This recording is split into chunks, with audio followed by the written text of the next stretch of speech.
There have been many occasions here upon our channel where we have explored artifacts and evidential ruins indicative of a tremendous prehistoric age.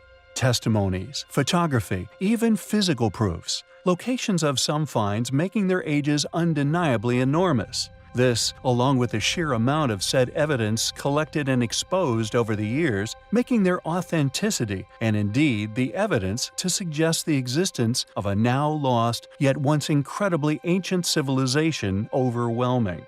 With our next expose of ancient finds of no exception, although the following could have been aiding in the expansion of mankind's knowledge of its origins, it has instead been quietly ignored by those in favor of doubling down on a funded paradigm, one seemingly crumbling around them.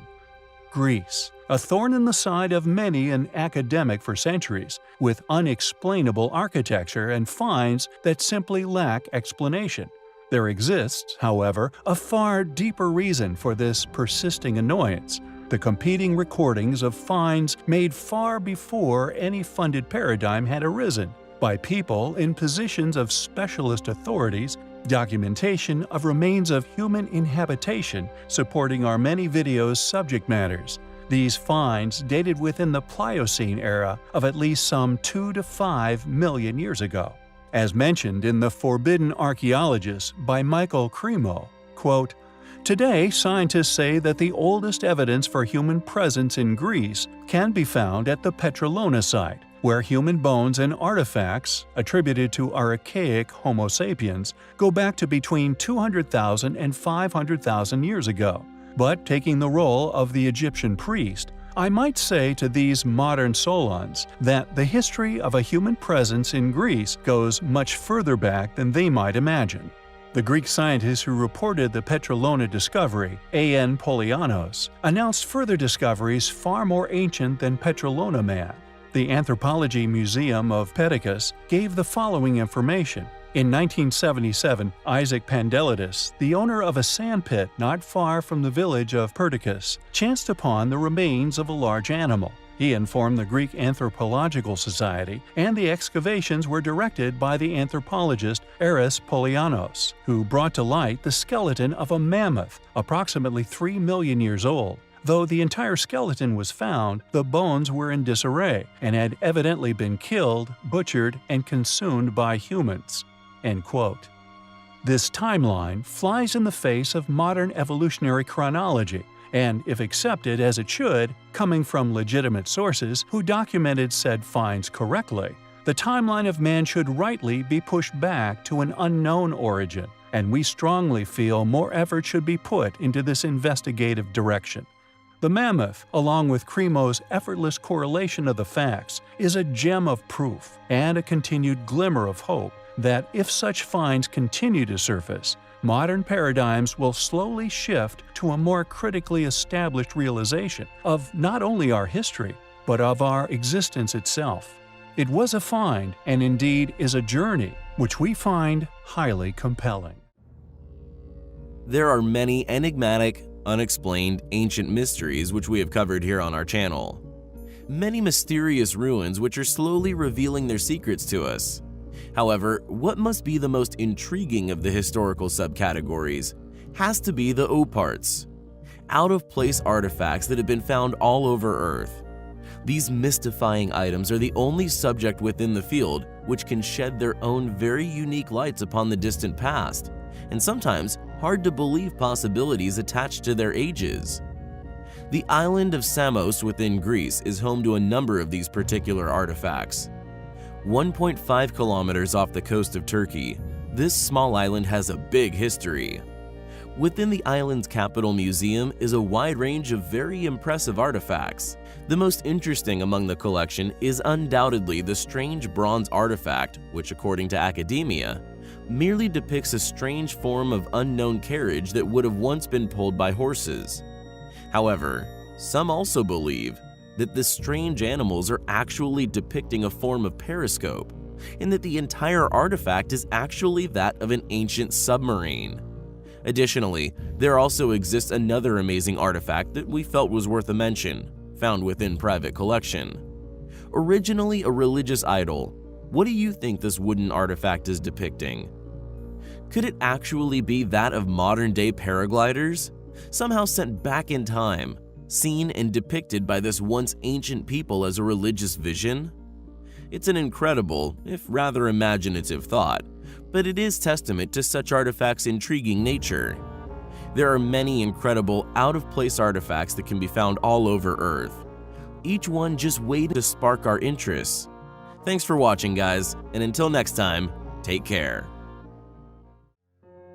There are countless ancient OOP which can be found littering ancient antiquities, and indeed the exhibits which are so often attributed to an ancient civilization, subsequently debunked by said studies, as having been capable of such ancient developments. As such, these artifacts are known as out-of-place artifacts or OOP, as they have become affectionately known. One such artifact is that of the wedge of Iud, a large, clearly machined piece of metal made of high-purity aluminium, dated by many researchers as that of an ancient artifact.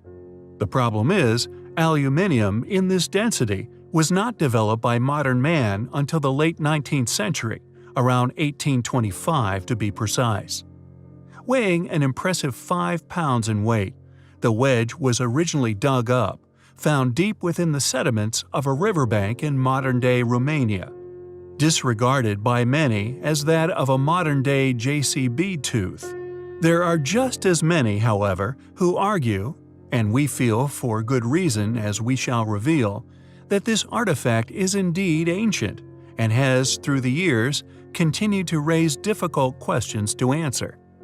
Ancient alien enthusiasts insist that the wedge is a segment of an ancient alien craft, or more specifically, a VTOL-type craft, better known as a vertical takeoff and landing craft, and the large visible signs of aging are supportive of not only a tremendous age, but of its currently unexplainable origins here on Earth. It was found during digging on a construction project, along with 2 mastodon bones in 35 feet of sand. Someone gave it to the Museum of History of Transylvania, where it lay ignored in a storeroom for 20 years, before editors from a Romanian UFO magazine found it in 1995. Furthermore, although some skeptics attempt to argue that the wedge is of modern origins, it was found in the same layer as that of the mastodon bones, with the wedge accepted by a large number of others as being at least 11,000 years old. This dating makes this a very peculiar item indeed, and something which we feel demands further examination. If the wedge is indeed around 11,000 years old, as the evidence, witness testimony, and dating of the sediments it was found within would suggest, then the question of how such a lump of almost pure, clearly machined aluminium originated from, and indeed what was the original purpose of the wedge. Was it, like the ancient alien enthusiasts insist, once part of a vertical takeoff and landing craft? Or maybe from something else?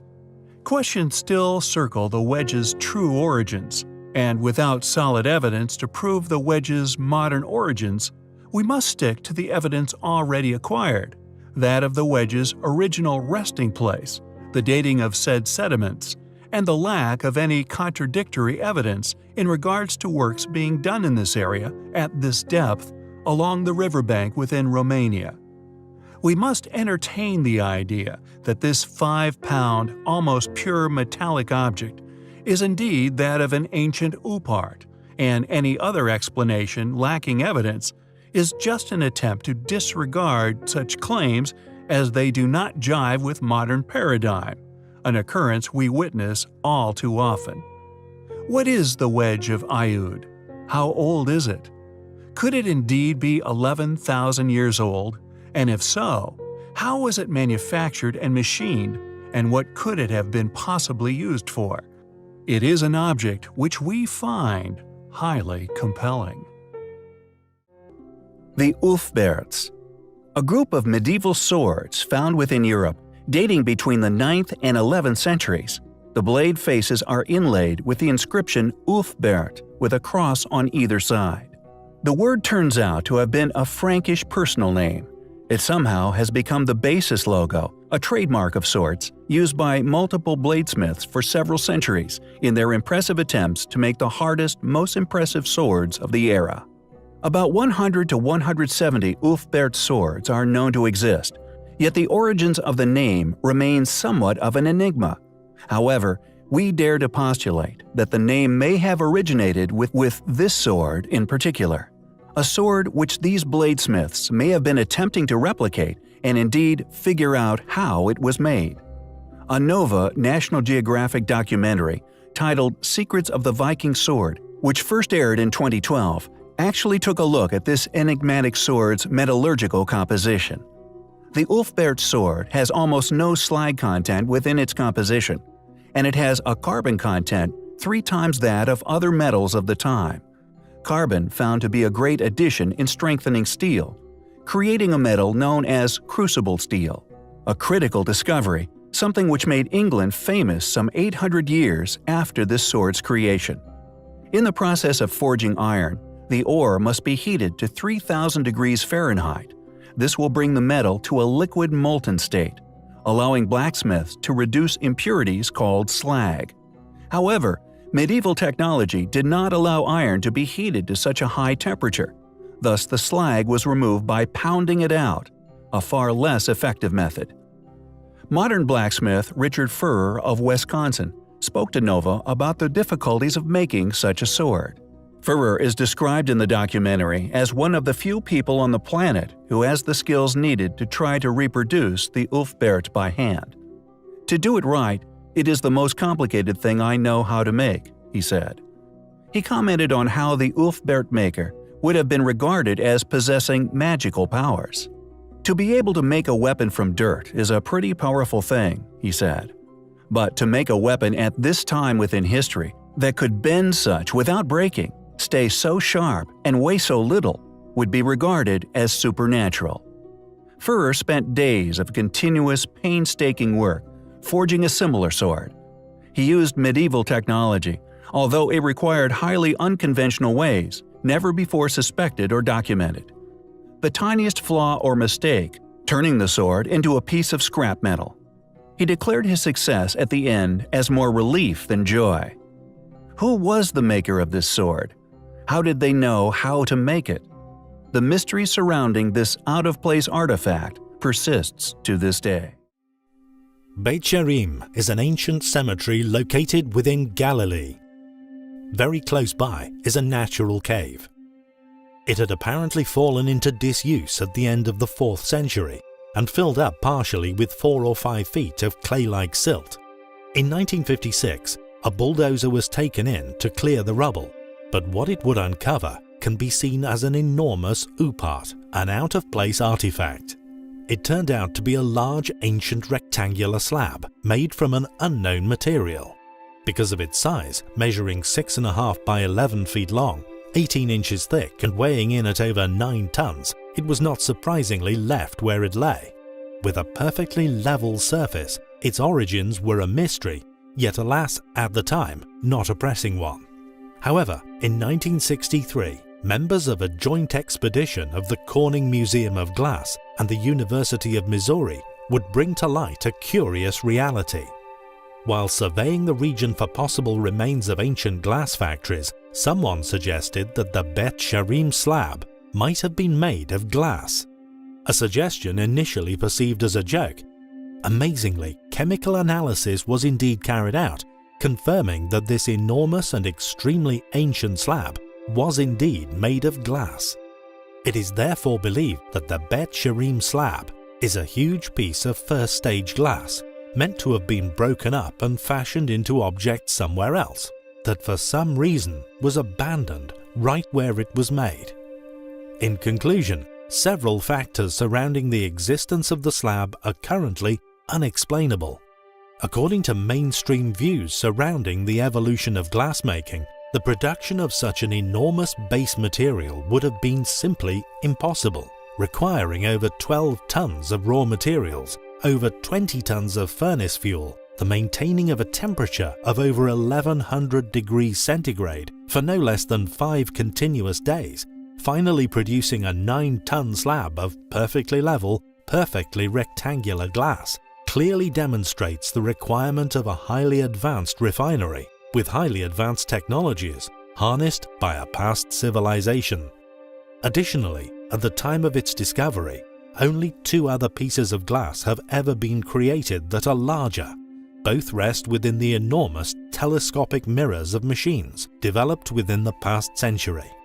It seems clear to us that the Beth Sherim slab is one of those rare gems that clearly demonstrates the past existence of a highly advanced, highly capable ancient civilization that once lived and was unfortunately lost here on Earth.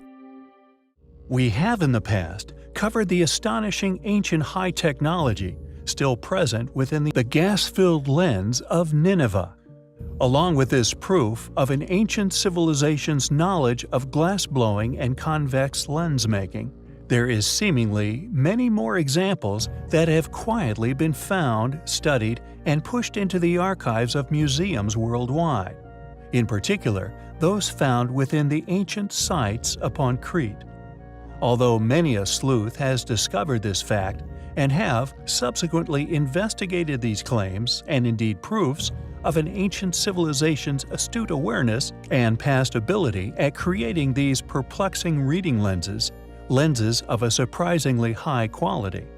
The first exposure of this truth came from a most unlikely of sources, that being the July issue of the British Journal of Physiological Optics in 1930, which contained a communication from a Mr. H.L. Taylor in, quote, "The Origin and Development of Lenses in Ancient Times," which ascribes the development of the lenses to the Cretans of 1800 BC.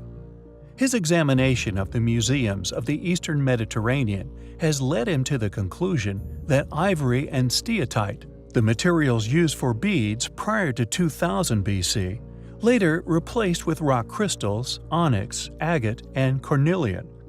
The discovery of the magnification produced by a bead of rock crystal, he believes, led to the production of lens-shaped beads, and eventually of lenses, such as those of the Royal Gaming Board, found in the palace at Knossos, the best of which now rest within the archives of the Museum Candia within Crete.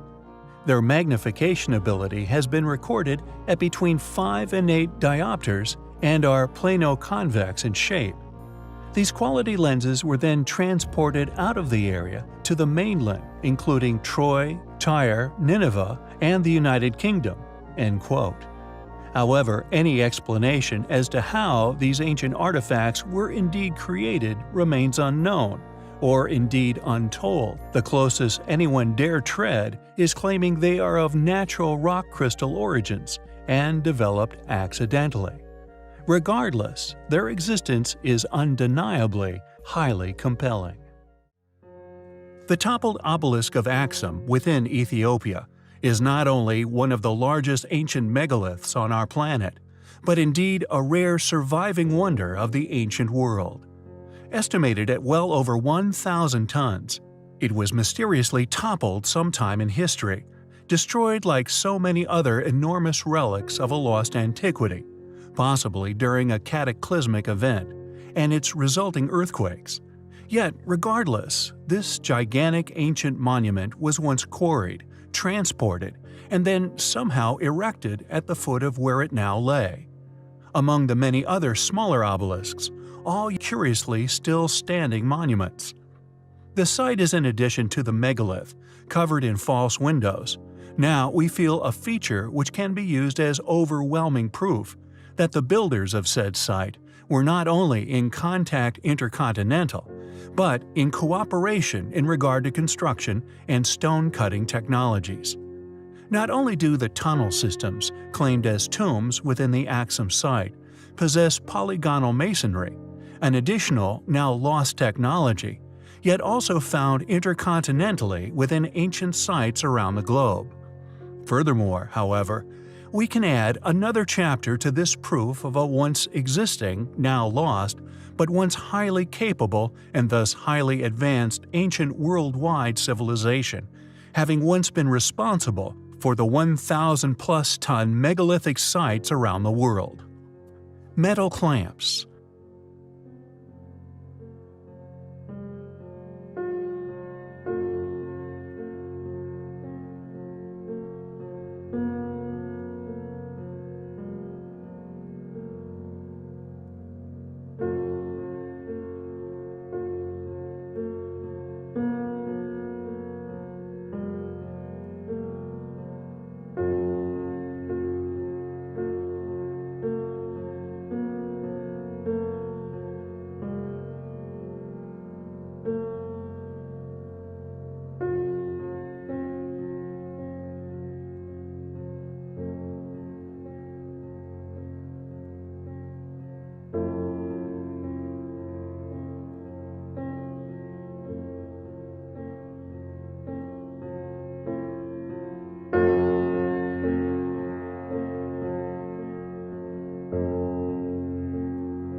Another subject we have covered comprehensively, linking to many sites, which according to modern paradigm were geographically impossible to have been in contact, even during the dates they themselves pin on them.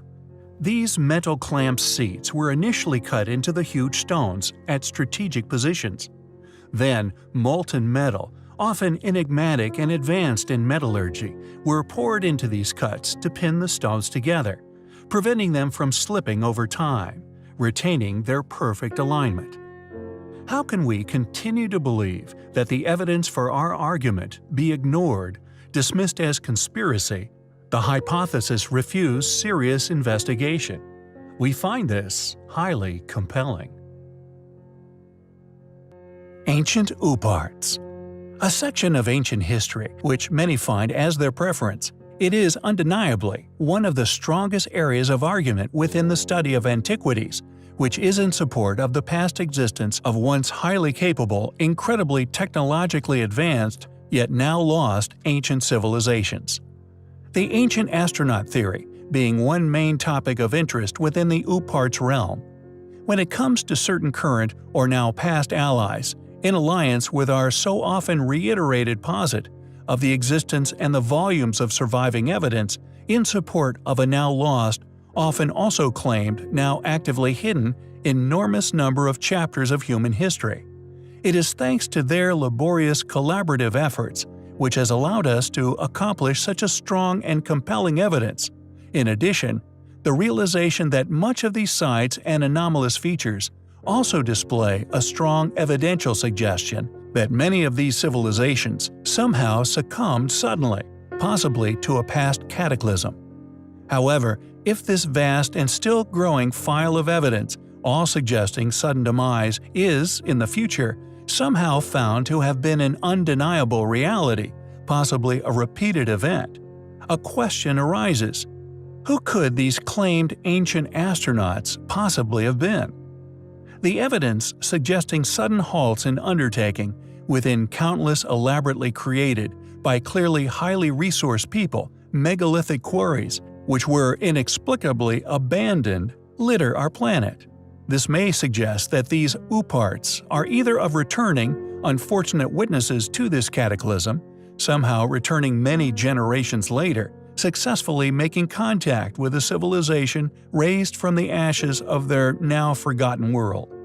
Somehow surviving all this time in an ancient spacecraft, possibly better, possibly similar to our own modern space stations, absent long enough to be depicted by a people presumably astonished by their existence. Secondly, they could quite possibly depict ancient alien visitors to our planet, either once deliberately making contact or once crashing here, forcing these entities to make contact, thus witnessed. Yet, if true, their likeness to Earthlings is a controversial consequence to said history. Or are all somehow a mere coincidence? One or two hoaxes, we feel, is a real reality, But for all these magnificent, enigmatic, and often clear depictions of similarly looking individuals all being hoaxes?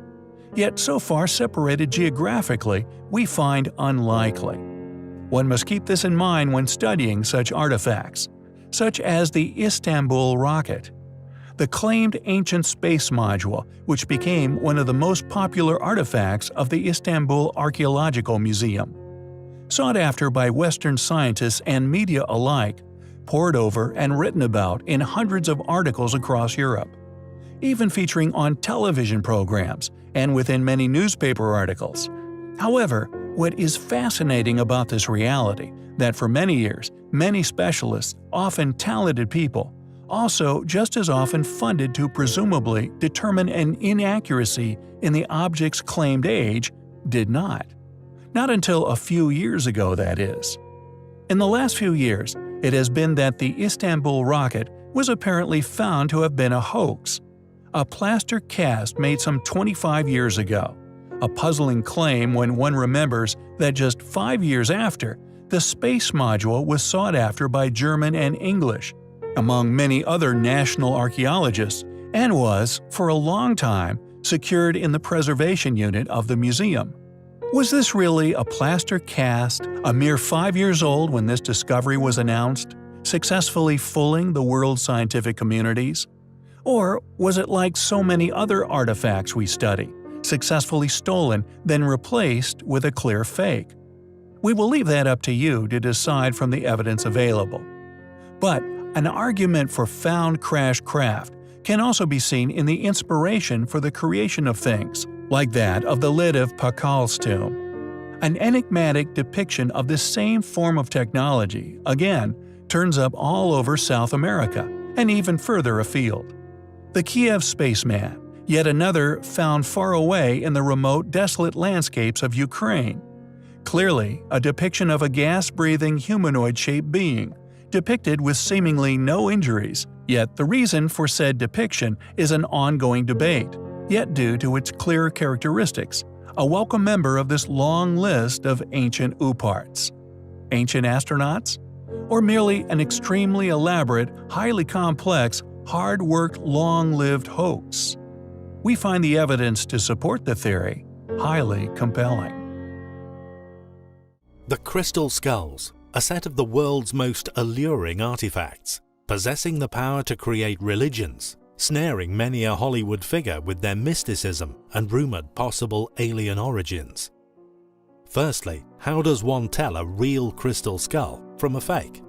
There are always artists capable of making and selling things that seem old, says anthropologist Jane McLaren Walsh of the Smithsonian Museum. And she should know. Walsh has seen her share of fakes. In fact, she's probably seen more crystal skulls than anyone else alive, subsequently becoming the leading academic on the subject.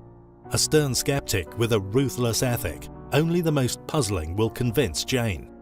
Another major player in the skull game, according to Walsh, was Frederick Arthur Mitchell Hedges, an English stockbroker turned adventurer, who in 1943 began displaying a skull at dinner parties which he called the Skull of Doom.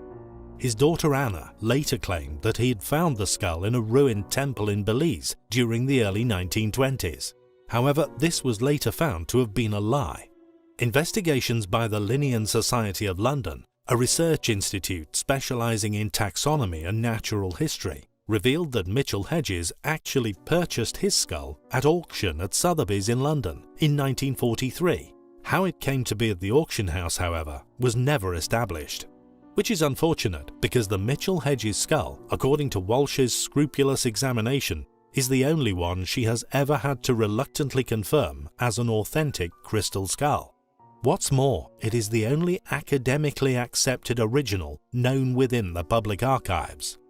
Smaller than other examples, which under microscope analysis were seen to have been made using rotary drills, the Mitchell Hedges skull is a more finely crafted, yet more crudely designed example that under the atomic microscope has shown signs of having indeed been an ancient pre-Columbian artifact, which sure enough was constructed using, quote, unknown technology.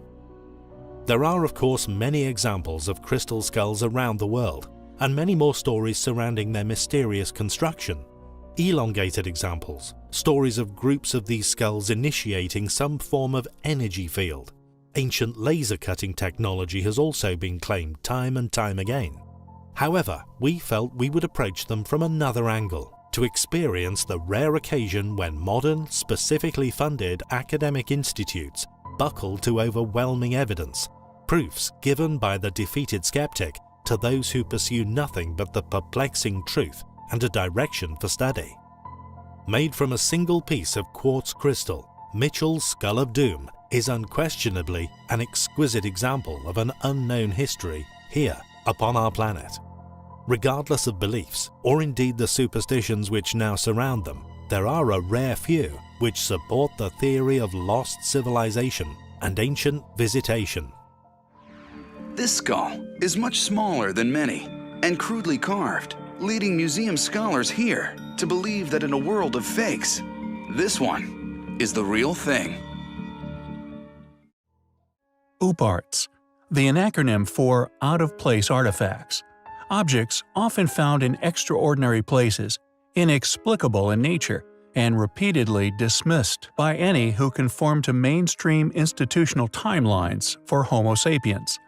According to these, apparently already laid out chronologies specifically for man, the immense age of some of the out-of-place artifacts make their existences simply impossible to explain. The Nampa doll, for example, a favorite OOPArt of a number of antiquarians and alternative historians alike. Found deep within the Earth's sediment, pumped to the surface. Amongst this sediment, which had been resting there for at least 2 million years, this small clay figurine, even adorned with surviving details of the fashion at the time of its creation. And although fascinating, this video does not focus upon zinc vases dynamited out of stone quarries or iron pots found in 500-million-year-old coal seams, or even the imprints of chariot wheels found deep in mines in Russia. It pertains to a modest artifact, a simple mortar and pestle once found by a J.H. Neal. And although today mortar and pestles are not the most interesting of utensils, it is their extreme ages which make them remarkable finds. Confirmed as being of immense age, this mortar and pestle was found left in situ, discovered by a Mr. J.H. Neal in tertiary deposits dating back almost 33 to 55 million years. And just like that of the iron pot, found in the foundry dated at 500 million years, felt compelled to create their own personal affidavits regarding the events and the legitimacy therein, no matter how hard it was to explain. These men felt compelled to do all they could to prove the legitimacy of said discoveries. On August 2, 1890, J.H. Neal signed an affidavit swearing his discovery to have been 100% legitimate. Mr. Neal declared that it is utterly impossible that these relics could have reached the position in which they once lay, unless it was at the time the gravel was deposited and present, yet before the lava cap formed, giving a dating of around 33 million years old. How old is our species? Where do our origins lay? Within this vast, ancient, and seemingly infinite universe? Have we, as Earthlings, experienced ancient cataclysm, an amnesic event as so many ancient texts write of? If yes, then to what level of sophistication did these now lost ancient ancestors once reach? Sophistications far too advanced for any mainstream publication to ever publish. It is a reality that the continual discovery of such artifacts are slowly proving was indeed a reality, no matter how difficult it is for any institute or individual historian to accept as a reality. It is an OOPArt which we find highly compelling. Dorchester, Massachusetts, USA, in 1852, at Meeting House Quarry, workers were using dynamite to break up the bedrock, when an explosion threw an artifact into the light of day, after spending many thousands of years under the earth. According to geologists, the Roxbury Rock, in which this mysterious artifact was embedded, has been dated as having accumulated between 570 and 593 million years ago, during the Ediacaran period. Imagine their surprise when workers spotted a metallic object amongst the debris of the explosion, still partially embedded in a chunk of rock, and now sheared into two pieces from the forces of the blast.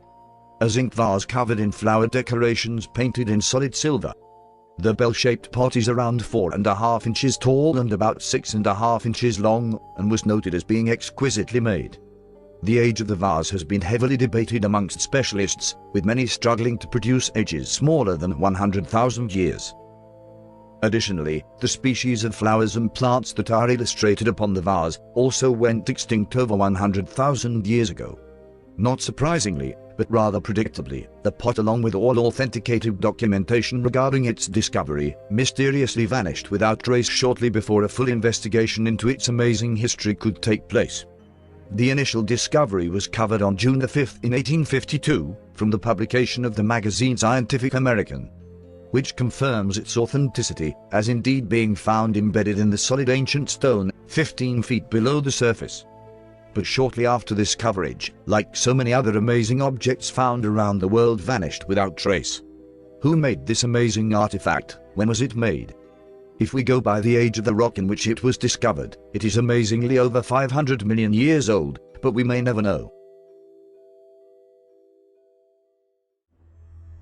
In 1944, a 10-year-old boy by the name of Newton Anderson was playing in his basement, smashing lumps of coal with a mallet, when he made an amazing discovery. The coal that he was playing with had been mined very near to where he lived in Upshur County, West Virginia, and is largely accepted to be around 300 million years old. Imagine then Newton's and subsequently his parents' surprise when he presented to them this small bell, complete with strange winged figure and its possibly very ancient clapper, later found to be made of iron.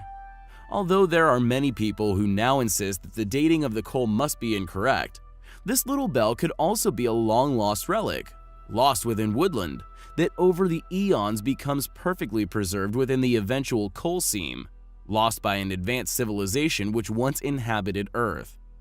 The bell is considered an antediluvian artifact, or an object of pre-flood origins by the Institute for Creation Research, who had the bell submitted for laboratory testing at the University of Oklahoma. Whilst there, a nuclear activation analysis revealed that the bell contained an unusual mix of metals, a mix of metals not uncommon to Earth, but rather unusual for our current civilization to have decided to have manufactured it with, further supporting its authenticity as a very ancient relic. Later on in his life, Newton Anderson spent a great deal of time researching the figure atop the bell. He discovered similarities to the Babylonian southwest wind demon called Pazuzu. The demon typically is shown with a prominent headpiece like the bell figure. The Hindu deity, Garuda, is sometimes depicted on top of bells, as is the Egyptian Isis. The kneeling posture with hands clasped is also quite like Garuda representations, and because of this, some have argued that it must be an Indian Ganta bell. However, these similar and often confusing arguments over very similar deities could be seen as a consequence of cataclysm. Past civilization and the mythologies briefly retained, and all recorded at a time before such belief systems became too clouded with other outside influences. Another rare artifact is this strange handle, also found in coal and fortunately photographed before it vanished forever. Totally petrified and reportedly appeared to have virtually turned to coal. According to those who briefly investigated it, the handle appeared as well made as any modern handle. What do you think regarding these strange objects? Can coal form and objects petrify faster than we have ever witnessed? Or are these relics indeed millions of years old? Thanks for watching, guys, and until next time, take care. Hey guys, so today I wanted to share with you a rather special out-of-place artifact. It's known as the Fisher Canyon footprint, and it's actually a lump of coal. However, this small lump of coal is something very special. It's an artifact we hold dear to our hearts here at Mystery History. Since its discovery in the early 1900s by a man named John T. Reed, a character we have actually covered in the past, it has been silencing skeptics and evolutionists the world over. John T. Reed was the man responsible for confirming native Indian legends of a race of red-headed giants that once terrorized the American continent some 13,000 years ago. When John found the Fisher Canyon footprint, he reported it to the New York Sunday American. The coal layer in which the fossil was found was dated at over 15 million years ago. Microscopic photography that was carried out by the Rockefeller Institute, presumably attempting to discredit the find, actually confirmed that it was indeed a heel print of a hand-stitched shoe, and that the fossil seemed to show the presence of 2 rows of stitches along the edge of the sole, with twists of thread clearly visible in the photography. The right side of the shoe also appeared more worn than the left, indicating that it was worn on the right foot. Crystals of mercury sulfide, collected during the analysis, only confirmed the fossilized shoe print's enormous age. After the test results were in, Samuel Hubbard of the Museum of Archaeology in Oakland, California, buckled to the sheer amount of conclusive evidence by telling the press, quote, "Today's people are not yet able to make this kind of shoe. Facing this kind of evidence indicates that at the time of suspected uncivilized arthropods, millions of years ago, people with high intelligence appear to have existed. Detail of the threads proves that it was the sole of a shoe and was strictly the handiwork of man." End quote. This is why we love the Fisher Canyon footprint so much. It sat in the back of museum collections for years, silently waiting for evolutionists and skeptics alike to stumble upon its existence, only for it to then cast its spell of tremendous doubt upon their way of thinking. They can produce no real explanation for it. The best any mainstream scientists or anthropologists can do is ignore the evidence and conclude it's just a natural formation. Unfortunately, the footprint conveniently went missing a few years ago, even though by all accounts it was just a lump of coal. The story has also been hijacked over the years, with the Rockefeller Institute's test results subsequently vanishing. However, luckily for us, the quotes by Hubbard are in press archives all over the world. This small lump of coal is sure to fuel the argument for years to come.